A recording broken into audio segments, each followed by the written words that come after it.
Hi, I'd like to show you how to make some on-paper towels in this July video. So first of all, we'll be making an on-paper kitchen cloth, then a double layer cloth and a napkin with mitered corners. So this is the on-paper kitchen towel or cloth. Now this is a piece of kitchen paper, and I thought it would be a nice idea to make something approximately the same size as this. So I cut out a piece of flannel.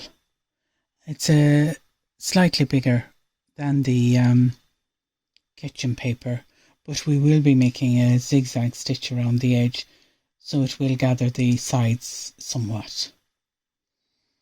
Now initially I had thought of making square cloths, but then I considered that it would be easier to stitch along a curved line rather than trying to work the 90-degree angle with the zigzag stitch. It's quite difficult to do that. So in the first instance I just chose a circle. I'm just using this glass here to help make the curved corners. Now the diameter of this circle is 9 centimeters.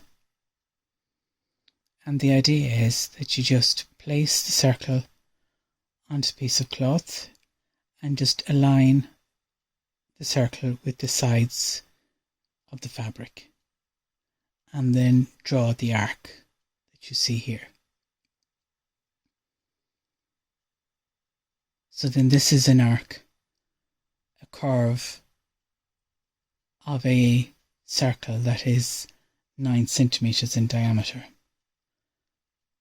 And then do this for all 4 corners. Mark up with a fabric pen if you wish, or you could use a pencil or a pen here.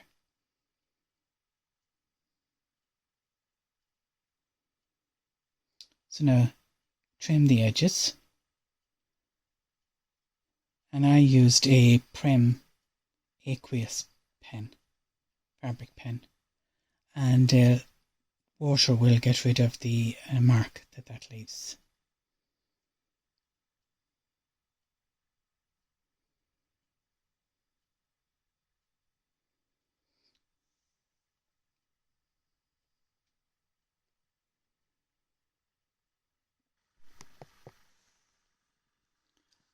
So here we are just making a zigzag stitch around the edge of this piece of fabric. So reduce the tension on the spool thread, and use a fine needle. I'm using a number 12 needle here, and I just have the standard cotton thread in the bobbin and in the spool.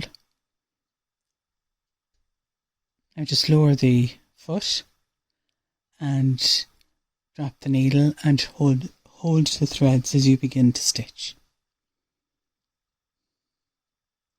Now this is a particularly light piece of fabric, so I'm trying to give it a little bit of structure by holding it in front and behind the foot of the machine. Now stitching the curve can be quite difficult, so what you're trying to do is keep the foot and the needle in line with the curve. So I'm using this finger here to guide the fabric under the foot. Do a few stitches and work slowly around the curve. Do a few more stitches, stop, and then you're just moving the fabric underneath the foot as you go.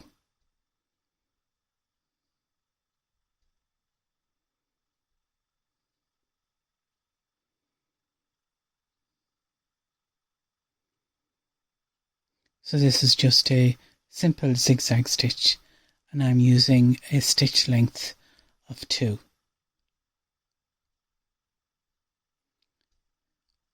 I had originally thought I would do a stitch length of 3, but I found that it was a little open and I wanted to increase the number of stitches per centimetre, so I reduced the stitch length to 2.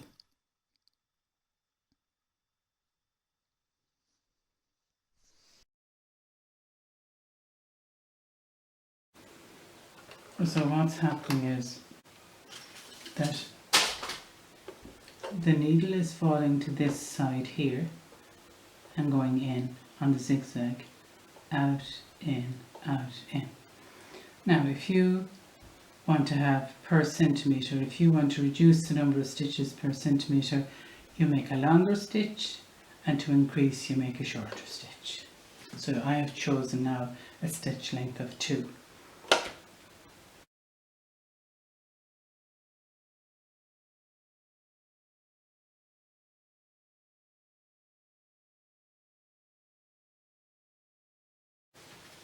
Now I'm coming around to where I begun, and I'm going to stitch it on here, and then I'm going to do a back stitch, because this will be open and you'll be washing this a lot, so it's important to have the threads cute.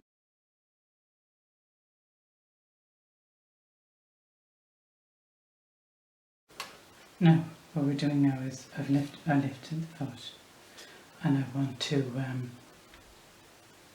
take out the thread and the needle. So now just lift the needle as high as it will go, and then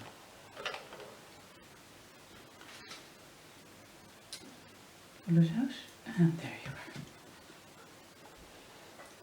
So now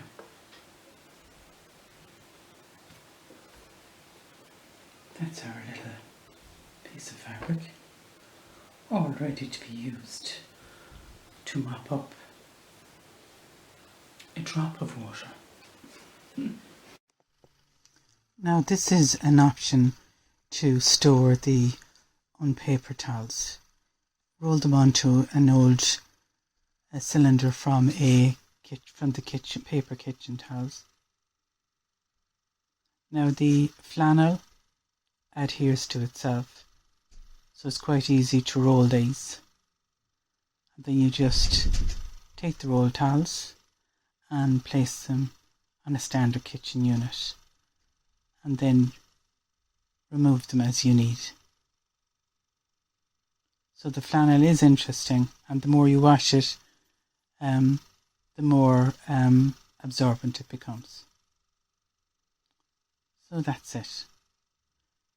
Now, to be honest, I much prefer to just fold the towels and place them in a bowl or a basket, whatever is suitable for your kitchen, and use them as I need them. So these were really quick and easy to do. So next I'd like to show you how to make a double cloth. I've chosen to use flannel again, and the flannel has 2 sides, and the more smooth side is the back of the flannel. So face the right sides together and align the sides of the 2 pieces of fabric. Then mark up using a fabric pen a 1 centimetre seam allowance on all 4 corners, on all 4 sides. Now you could make a shorter seam allowance, and that's up to yourself what size you would like to use.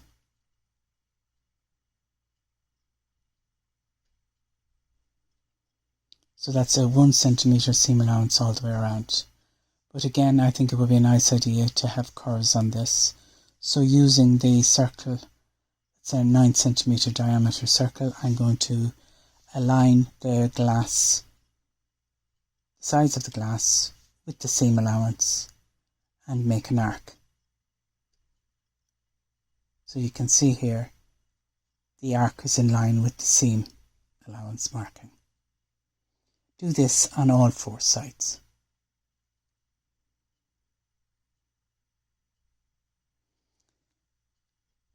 Then just pen the 2 pieces of fabric together if you wish. It's not really necessary to do this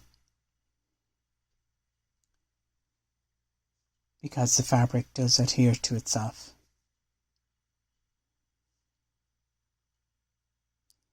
Now we need to leave an opening of approximately 10 centimeters.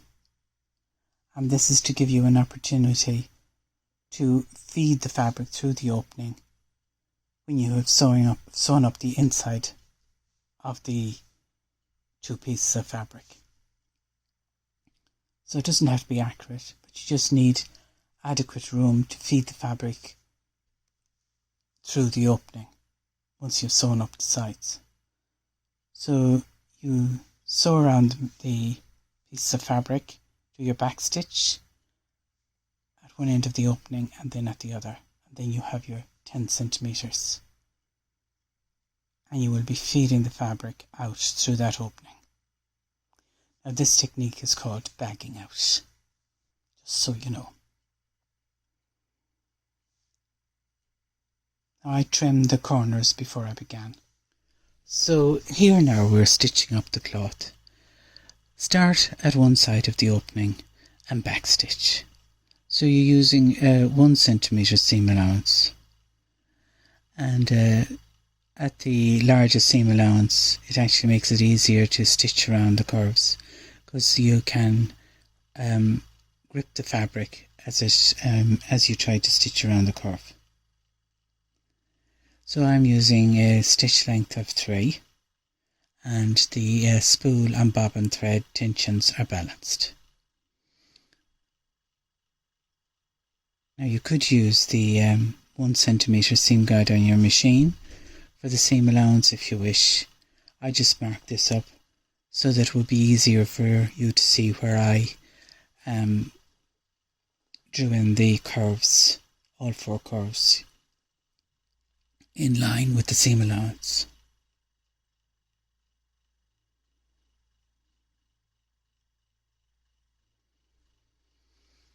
So my advice would be to just go slowly when you're stitching curves. Now this curve isn't particularly sharp. It's the curve of a 9 centimeter diameter circle. So it's quite a gentle curve and easy enough to and should be easy enough to stitch. The sharper curves are more difficult, and you have to give quite a bit of tension to feeding the fabric under the foot for sharper curves.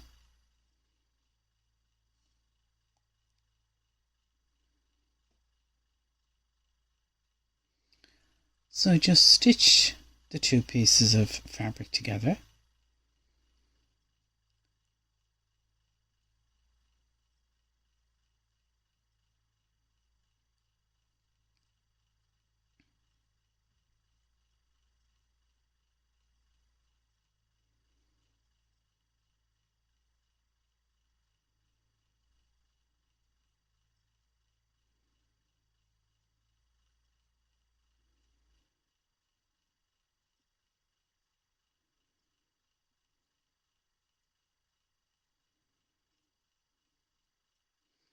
And as you reach the opening again, just take care not to hit the needle and stitch just to the needle and then give it a back stitch.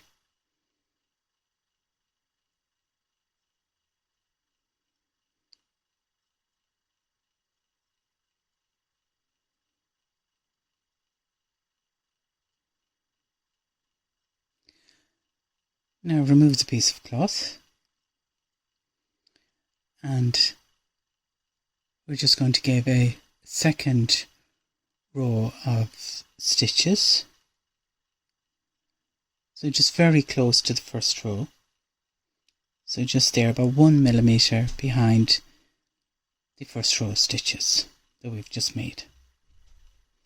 So there, just about 1.5 millimeters.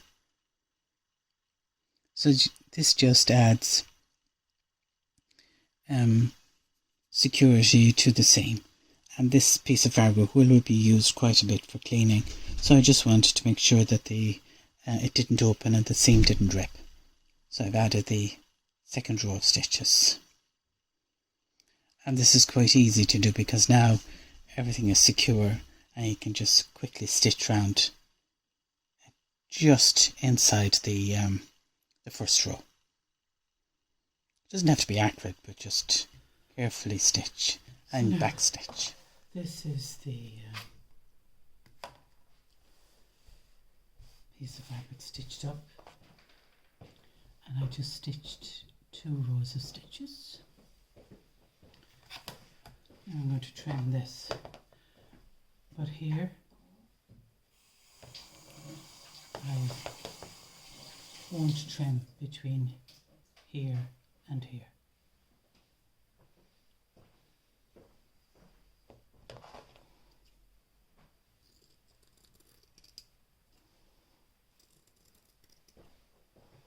So take about half of the seam allowance off.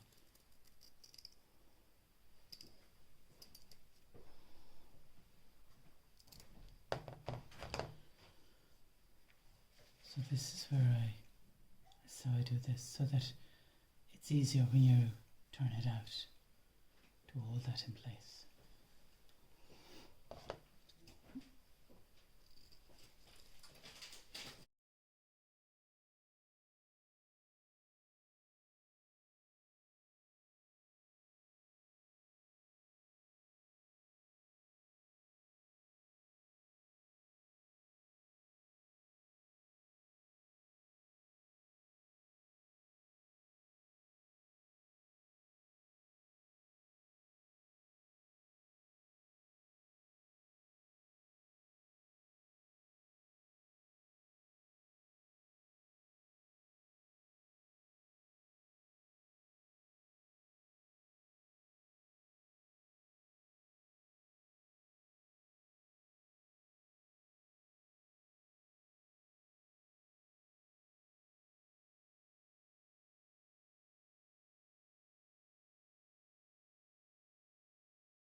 All the way around.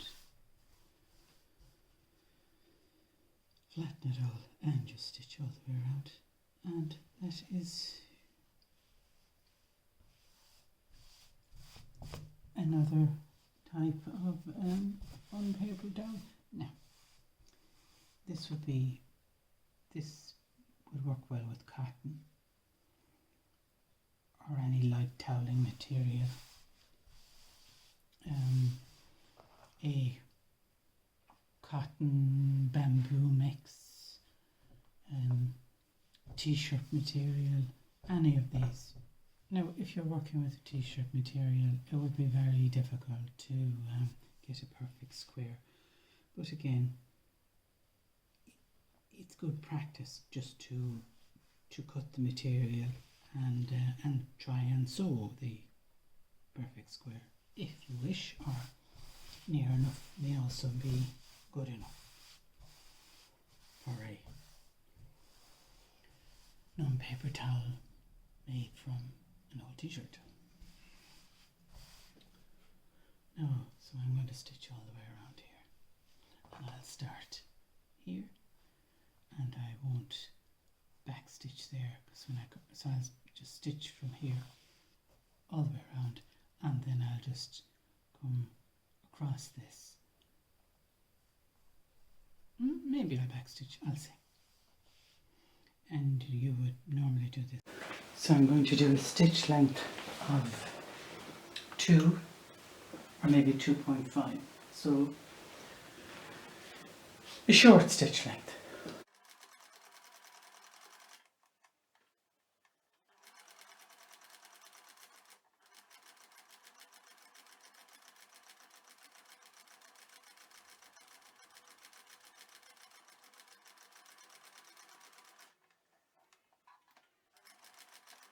I stitched over the opening twice, and as I say this should get a lot of use and I don't want it to open. So there we go.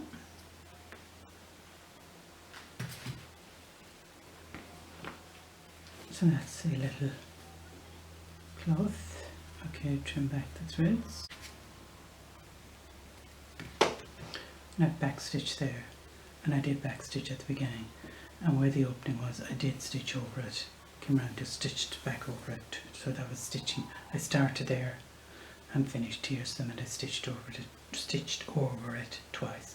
Started there, went around very close to the edge, and then continued stitching, and a little backstitch there. So now that's it, same front and back, and it's that measures about 30 centimeters by 30 finished cloth. So I think that looks quite cute. And there you have another rag. And obviously this one is still red, so it's going to the scullery. So that's it. So we'll make a napkin with mitered corners from this piece of cotton. It's a quilting grey cotton and it's really easy to work with, easy to sew and really easy to press. The fabric measures 46 centimeters by 46, so we're making a square napkin. Now the cotton has two sides and the print is on the front of the fabric, and all marking up that we will do will be on the back of the fabric. So you need to make a hem of 2.5 centimeters on all sides, and then once the hem has been folded down, that hem of 2.5 centimeters you will fold 1 centimeter under, and this is to allow you to make the mitered corners.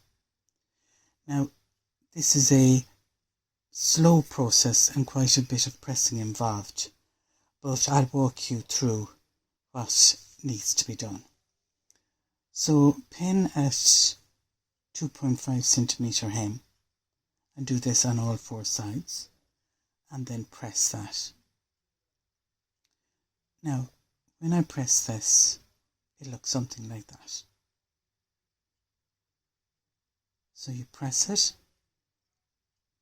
and then here I have pressed the 1 centimeter under. So using a fabric pen, just mark a 90-degree corner where the 2.5 centimeter phone lines meet, and do that for all four corners.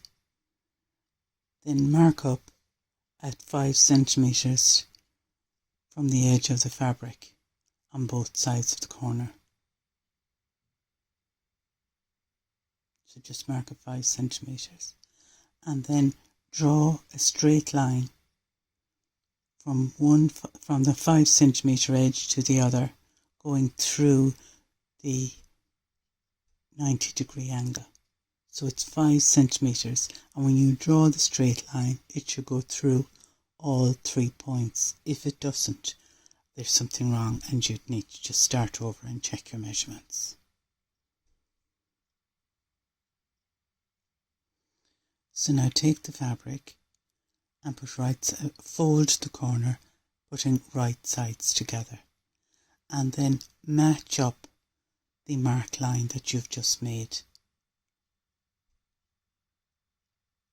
So once they're meeting, pin it in place just to hold it. Now what you're trying to do is keep the square here and make the mitered corner as accurately as you can. So as you know, I always add extra pins. Now hold the fabric in place and then fold down the 1 centimeter fold line and flip over that excess piece of fabric as well.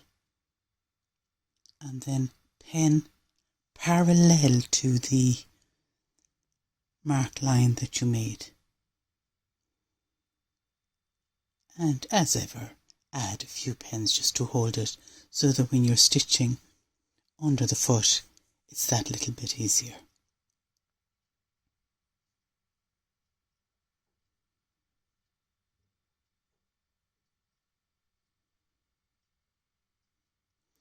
So now the 1 centimetre fold over has obscured a little bit of your line, so just you can draw through the line and just continue out to the end, and it is across here that you will be stitching, and do a back stitch at the beginning and at the end.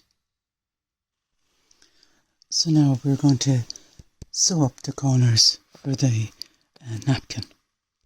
Hold the threads and stitch across the marked line. Do a back stitch at the beginning and at the end.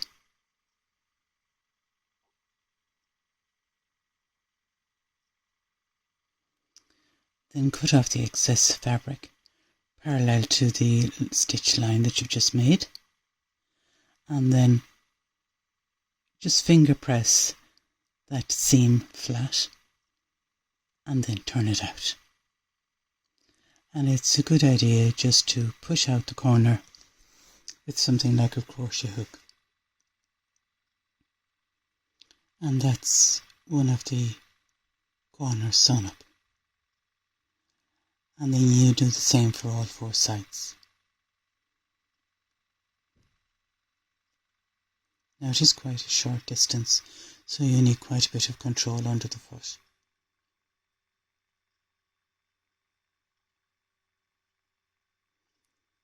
And don't forget to backstitch at the beginning and the end, and to remove any excess threads, and again cut off the excess fabric. And you just use a little bit of pressure to finger press the seam open. And the reason you do this is just to remove any bulk that would be in the corner of the napkin later on. And then using a blunt object, you push out the corners.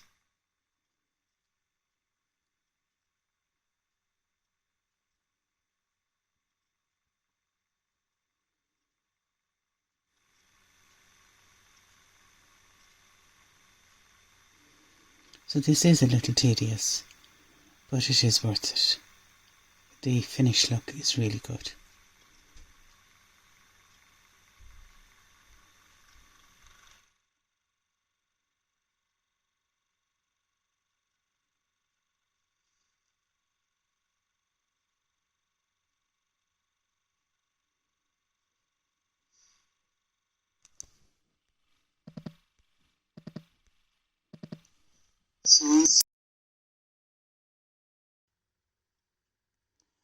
So once I have all corners turned out, I just stitch up the hem then. I'm using a short stitch length,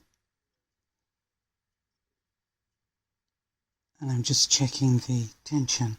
It's just important that the bobbin has a particularly good tension, because that will be on the pattern side of the fabric. So when you're sewing this up, sew as close to the edge as possible, so that the finished look will be more professional, really. And as you stitch, the objective is to stitch into the corner the seam line that you originally made. So if you stitch straight into that seam line, you will make a sharp corner, and then just pivot as normal. We did that in class. Now I know there are some people in this group that didn't attend class, but I can speak to you separately about just what I mean by pivoting, if you wish. Now, because you've done you've pressed the fabric, and you've pressed at 1 centimetre from the raw edge of the fabric, and at 2.5 centimetres, then it is easy to manipulate the fabric now. And make the napkin, because really those pressed lines are working as a guide, and the cotton fabric folds easily when it's well pressed. Now I pinned this in place, but normally you wouldn't need to. Now when I had finished up the all four sides, I brought the spool thread to the back, and as you know, I love hand stitching, so I just rather than trimming this off, I just threaded through a needle, both the bobbin and the spool thread, and brought them through the hem just to hide the threads. And I did that for both the beginning threads and the end threads. And as usual, I backstitched at the beginning and at the end.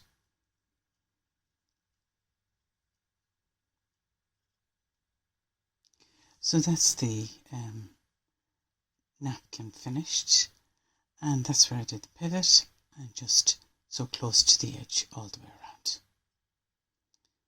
So it looks neat, and I'm quite happy with it. So I hope you like making it, and let me know what you think. So that's it. Thank you now. Bye.